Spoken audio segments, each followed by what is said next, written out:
మనం 12 ఏళ్లకోసారి జరిగే మహా కుంభమేళాలను చూసాం. కానీ ఇది 144 ఏళ్లకోసారి వచ్చే మహా కుంభమేళ. అంటే 12 పూర్ణ కుంభమేళాలతో సమానం. దీన్ని ప్రయాగ్రాజ్ లోనే నిర్వహిస్తారు. ఎందుకంటే పవిత్ర త్రివేణి సంగమంలో పుణ్యస్నానం ఆచరిస్తే ఈ జన్మే కాదు పూర్వజన్మ కూడా సుకృతం అవుతుందని హిందువులు నమ్ముతారు. అందుకే ఈసారి ఈ నెలపై మాత్రమే కాదు ఈ విశ్వంలోనే 40 కోట్ల మంది ఒకే చోటకు చేరే బిగ్గెస్ట్ రిలీజియస్ షో ఇది. అఖండ భూమండలంలో ఎక్కడా జరగని మునిపన్నడి చూడని కుంభమేళా ఇది. యాక బిగిన 45 రోజుల పాటు జరుగుతుంది. ఇక్కడే శ్రీ మహావిష్ణువు అమృతం మోసుకెళ్తున్న సమయంలో ఓ 4 అమృతం చుక్కలు ఒలికి కింద పడ్డాయి. అందుకే వీటికి అంత పవిత్రత. అమృతం కోసం దేవతలు రాక్షసులు పాల సముద్రాన్ని చిలికారు. అయితే దేవతలు రాక్షసులు క్షీరసాగర మదనం చేపట్టినప్పుడు మొదట కామధేనువు, ఆ తర్వాత కల్పవృక్షం ఐరావతం పుట్టుకొచ్చాయి. ఆ తర్వాత విషం రాగానే పరమేశ్వరుడు దానిని కంఠంలో దాచుకున్నాడు. ఇక చివరకు అమృతం రాగా దేవతలు రాక్షసులు కొట్టుకున్నారు. అది రాక్షసులు తాగితే మరణమే ఉండదు. అదే జరిగితే దేవతలను కూడా శాసిస్తారు. అందుకే శ్రీ మహావిష్ణువు మోహిని అవతారం ఎత్తి అమృత భాండం దొరకకుండా తీసుకెళ్తాడు. సరిగ్గా ఆ సమయంలోనే రాక్షసులు కూడా వెంట పడతారు. అప్పుడే ఓ 4 చుక్కలు నేలపై పడ్డాయి. ఆ ప్రాంతాలే హరిద్వార్, ప్రయాగరాజ్, ఉజ్జయిని, నాసిక్. అందుకే ఇక్కడ పుణ్యస్నానాలు ఆచరిస్తే సకల పాపాలు తొలగిపోతాయని నమ్ముతారు. గ్రహ భ్రమణాల ప్రకారం 12 ఏళ్లకోసారి మహా కుంభమేళాలు జరుగుతాయి. ఈ మహా కుంభమేళా మాత్రం త్రివేణి సంగమమైన ప్రయాగ్రాజ్ లో అత్యంత గొప్పగా జరుగుతుంది. గంగా, యమున, సరస్వతి నదులు కలిసే చోట స్నానాలు ఆచరించి భక్తులు పులకరించిపోతున్నారు. ఇలాంటి దృశ్యం చూడటానికి 2 కళ్ళు కూడా చాలవు. నాగ సాధువులు ఈ కుంభమేళాకు ప్రత్యేక ఆకర్షణ అని చెప్పొచ్చు. ఎన్నో జన్మల పుణ్యం ఉంటే తప్ప ఈ జన్మలో 144 ఏళ్లకోసారి వచ్చే ఈ మహా కుంభమేళాలో స్నానం చేసే అదృష్టం దక్కదని భావిస్తారు. ఇప్పటికే విడతల వారీగా నాగ సాధువులు దేశ నలుమూలల నుంచి తరలిస్తున్నారు. వారికి భారీ భద్రత కల్పిస్తోంది యూపీ సర్కారు. వీరంతా వారణాసి, హరిద్వార్, రిషికేశి, ఉజ్జయిని నుంచి వేలాదిగా తరలి వస్తున్నారు. ఒంటిపై నూలు పోగు లేకుండా వీరంతా వచ్చి స్నానాలు చేయడం విశేషం. ఇక విదేశీయులు కూడా ఇక్కడికి వచ్చి పుణ్య స్నానాలు ఆచరిస్తున్నారు.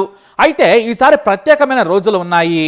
అవే జనవరి 13న పుష్పౌర్ణమి, జనవరి 14న మకర సంక్రాంతి, జనవరి 29న మౌని అమావాస్య, ఫిబ్రవరి 3న వసంత పంచమి, ఫిబ్రవరి 12న మాఘ పూర్ణిమ, ఫిబ్రవరి 26న మహాశివరాత్రి రోజున షాహీ స్నానాలు ఆచరిస్తే గొప్ప పుణ్యం వస్తుందని చెబుతారు. అయితే ఇదే సమయంలో చేయడం పైన హిందువులు ఎందుకు తాపత్రయపడతారు? ఎంత కష్టమైనా కూడా ఎందుకు మహా కుంభమేళాలో పాల్గొంటారంటే దానికి కారణం ఉంది. ఈ సమయంలో పుణ్య ప్రాంతంలో స్నానం ఆచరిస్తే స్వయంగా దేవుళ్లే భూమి మీదకి వచ్చి దీవిస్తారనే నమ్మకం. మొదట గుప్తుల కాలంలో క్రీస్తు శకం 4వ శతాబ్దం నుంచి 6వ శతాబ్దం వరకు కుంభమేళాలను నిర్వహించినట్లు చరిత్ర చెబుతోంది. అయితే నాడు రాజులే స్వయంగా ఏర్పాట్లు చేసి తాము స్నానం ఆచరించి ప్రజలకు నది ఒడ్డున ఉన్న ఆలయాల దగ్గరే స్నానాలు చేసేందుకు ఏర్పాట్లు చేసేవారు. ఆ వెంటనే దైవ దర్శనంతో పాటు ఉచిత వసతి కూడా కల్పించేవారు. కేవలం కుంభమేళా కోసమే ఏళ్ల తరబడి పెద్ద ఆలయాలు, ఘాట్లు నిర్మించి పుణ్య స్నానాలకు ఏర్పాట్లు చేశారు. ఇప్పటికీ మనం వాటినే వాడుకుంటున్నాం, లేదా వాటిని అలానే నిర్మించుకుంటున్నామంటే ఆశ్చర్యం కాదు. అంతేకాదు వేల కిలోమీటర్ల నుంచి రాజులు, ఇతర ప్రాంతాల చక్రవర్తులు కూడా ఈ మహా కుంభమేళాలో పాల్గొని భారీగా సాయం చేసి వసతులు ఏర్పాటు చేశారు. ఇక అక్బర్ కాలంలో కూడా కుంభమేళాకు భారీగా నిధులు కేటాయించి ఏర్పాట్లు చేసినట్లు కూడా చరిత్రలో ఉంది. అయితే బ్రిటిష్ పాలన వచ్చాక ఈ కుంభమేళా ఖ్యాతి మాత్రమే కాదు, హిందూ సంప్రదాయం మరింత విశ్వవ్యాప్తమైంది. ఒకప్పుడు సాధువులు, అఖండలు మాత్రమే ఈ మేళాలో పాల్గొనేవారు. తర్వాత సాధారణ ప్రజలు కూడా పాల్గొనడం మొదలైంది. 1918లో మహాత్మా గాంధీ కూడా ఈ కుంభమేళాలో పాల్గొని బ్రిటిష్ పాలనకు వ్యతిరేకంగా దీన్ని సైతం వాడుకొని ప్రజలను ఉత్తేజపరిచారు. మొదటిసారి స్వతంత్రం వచ్చిన తర్వాత 1954లో ఘనంగా కుంభమేళా జరిగింది. నాటి నుంచి ప్రతి 3 ఏళ్లకు, 6 ఏళ్లకు, 12 ఏళ్లకు, ఆ తర్వాత 144 ఏళ్లకు ఒకసారి కుంభమేళాలు, మహాకుంభమేళాలు, మహా కుంభమేళాలు జరుగుతూనే ఉన్నాయి. ఈసారి జరిగే ఈ గొప్ప వేడుకకు దాదాపుగా దేశంలోని 1/4 మంది భక్తుల కంటే ఎక్కువగా ఈ కుంభమేళాలో స్నానం ఆచరిస్తారని అంచనా. అందుకే 40 కోట్ల మంది భక్తులు వస్తారనే అంచనాతో భారీగా ఏర్పాట్లు చేసింది యూపీ ప్రభుత్వం. దాదాపుగా 2 లక్షల కోట్ల వ్యాపారం కేవలం 45 రోజుల్లో జరగనుంది. అంతేకాదు 45,000 మంది యువతకు ఉద్యోగాలు లభించాయి. యూపీ సర్కారు ఈ కుంభమేళా కోసం 6,382 కోట్ల బడ్జెట్ ను కేటాయించి సకల ఏర్పాట్లు చేసింది. మరీ ముఖ్యంగా 15 లక్షలకు పైగా విదేశీ యాత్రికుల వేడుకల కోసం ప్రత్యేక ఏర్పాట్లు చేసింది యోగి సర్కారు. 1,50,000 టెంట్లు, మరో 1,45,000 విశ్రాంతి గదులు, 99 పార్కింగ్ లాట్లను ఏర్పాటు చేసింది. 1,50,000 టాయిలెట్స్ ను కూడా నిర్మించింది ప్రభుత్వం.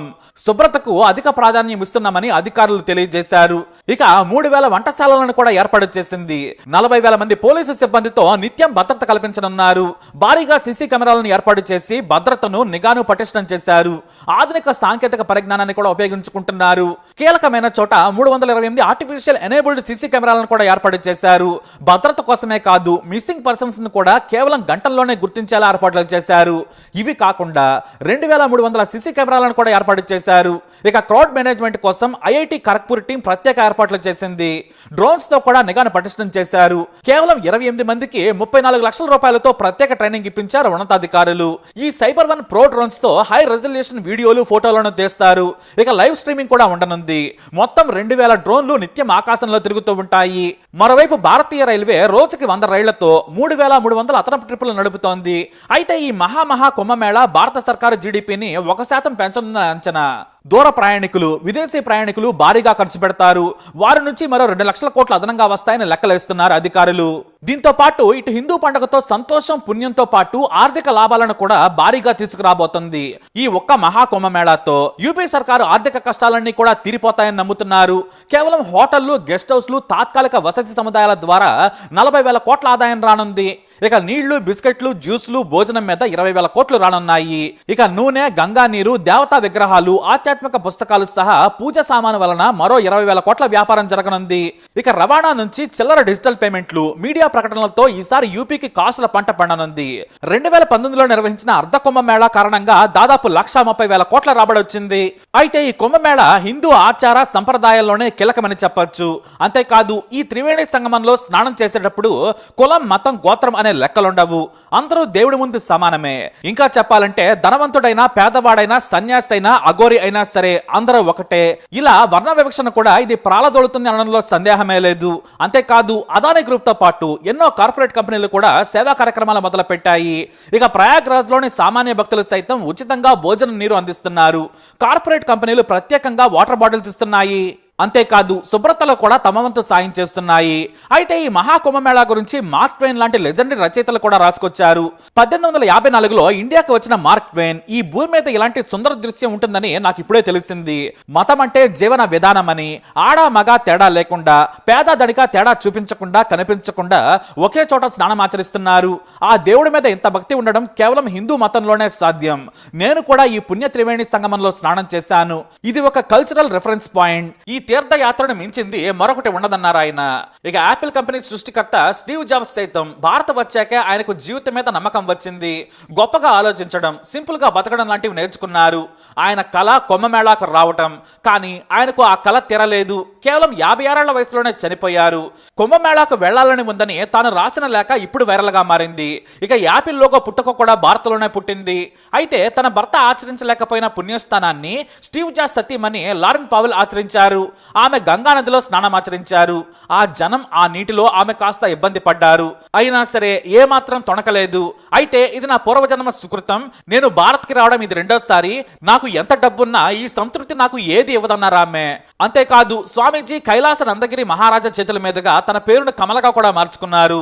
కాశీ విశ్వేశ్వరుడిని దర్శించిన లారెన్స్ పావెల్ హిందూ మతంలోకి మారారు. ఈమె మాత్రమే కాదు, హాలీవుడ్ యాక్టర్స్ జెరార్డ్ బట్లర్ నుంచి Will Smith, Hugh Jackman, Russell Brand, Robert Downey Junior, Julia Roberts ఇలా ఎంతో మంది హిందూ మతానికి ఆకర్షితులయ్యారు. ఇలా హిందూ సంస్కృతి నుంచి సంప్రదాయం వరకు ఈ మహా కుంభమేళా ప్రపంచానికి మన హైందవ గొప్పదనాన్ని చాటింది. ఇది మనకు మాత్రమే ప్రత్యేకమైన వేడుక. మరి ఈ మహా కుంభమేళాకు వెళ్లే ప్రతి భక్తునికి ఆ కాశీ విశ్వనాథుడి ఆశీస్సులు కలగాలని, అందరూ సంతోషంగా వెళ్లి రావాలని కోరుకుందాం. హర హర మహాదేవ శంభో శంకర. మరి కుంభమేళాపై మీ అభిప్రాయాన్ని కమెంట్ ద్వారా తెలియజేయండి. అలాగే మీ అనుభవాన్ని కూడా తెలియపరచండి. ఈ వీడియో అప్డేట్స్ కోసం మై ఛానల్ ఫాలో అవ్వండి. అలాగే తప్పకుండా సబ్స్క్రైబ్ చేసుకోండి. ఈ వీడియోని లైక్ చేయండి, షేర్ చేయండి.